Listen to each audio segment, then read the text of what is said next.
Regai tikopanana quick update pane zviri kuitika mutuma waMwari vaMwazha vakashayika zuro arrangements erufurwawo azoburitswa kuti zvichange zvichifambiswa sei ukuwo Madamboss vashayikirwa nemwana wavo Maitt vazokwanisa kuenda kuJairos Jiri. Welcome back to the channel. Please don't forget to like and subscribe. Regai titange nedzinosuwisa guys, mutuma waMwari after atena 107 years aiwa anga achengetwa, born in 1918 itoriwe udwoka iyo guys imikani aiwa vanga vakura zvavo. Program yakamira yakadai, munhu wese achaenda kuguvambwa neFriday 28 kusvika Sunday 30 next week. Mutumwa ari kuzovigwa Sunday kuchisarauta uye mumwe nomumwe panzvimbo yake. Saka vanhu vapiwa mukana wokutsvaka mari dzemabhazi chitoita ese kudaro, uye mangwana vanhu vanopinda vari kumakereke avo. So ndo update iri kupiwa vanhu vese vanopinda Mwazha uye avo vari kuwisha kuenda kunoatenda funeral yemukuru. Madamboss vaisawo yavo announcement vakati kumuri yavo vashayikirwa zvakare zvasiya manetizens achirwadziwa zvikuru kuti ko family yapindwa nechiko. Today our family lost a beloved soul. My sister's daughter, mwana wamai Dzangare, has left us at only 31. She touched countless hearts with her beauty, kindness and gentle spirit. Rest in eternal peace, my daughter, beauty. Watirwadzisa gore harisati rapera tichangobva kuviga sekuru gudo zvakaoma. Mwari tinokumbira nyaradzo yenyu panguva ino yekurwadziwa kukuru. Ndiri kurwadziwa ini. Keep us in your prayers. Manetizens ati aiwa sokolicious na matambudziko. Mwari ngavatinyaradze. Chokwadi, may the Holy Spirit comfort you and your family during this trying time.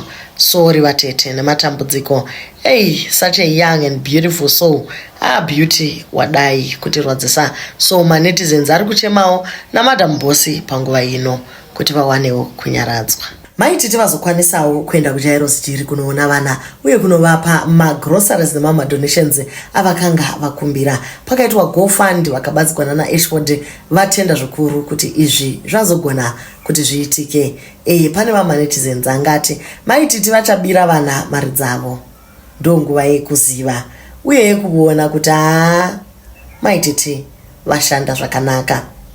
Oh, what a day. As promised, we went again to Jairos Jiri's children's home.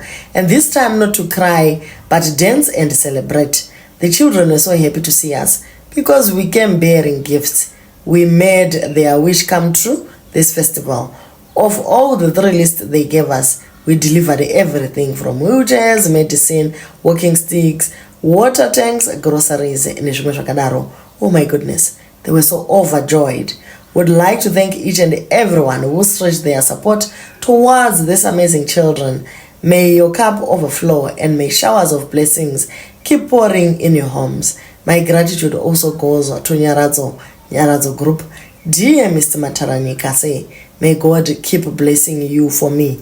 The medicine, my bandages, nezvimwe were delivered just as promised. My brother Ashford Ashbrega Chimombe, who always come through when I plan my initiatives, pushing people to play a part. I'm grateful, Ashi. My fans worldwide, you are loved and cherished. Indeed, together we have done it. So Maitt aiwa vaburitsa vana vachitamba vachifara, kwadyiwa baba, kwadyiwa chero chicken in guys ka vane godo yangu yekuburuka bodo zvanyanya. Ashford afarawo zvikuru akati moyo wako haufari here kana uchinge waita zvinhu zvakanaka. Well done, this is nice. My heart is peaceful. Stay blessed, Maitt's diaries. May God remember you. What a beautiful moment it is as people come together to help these children. Seeing them sitting in their wheelchairs, smiling and enjoying this simple meal fills the hearts with indescribable gratitude.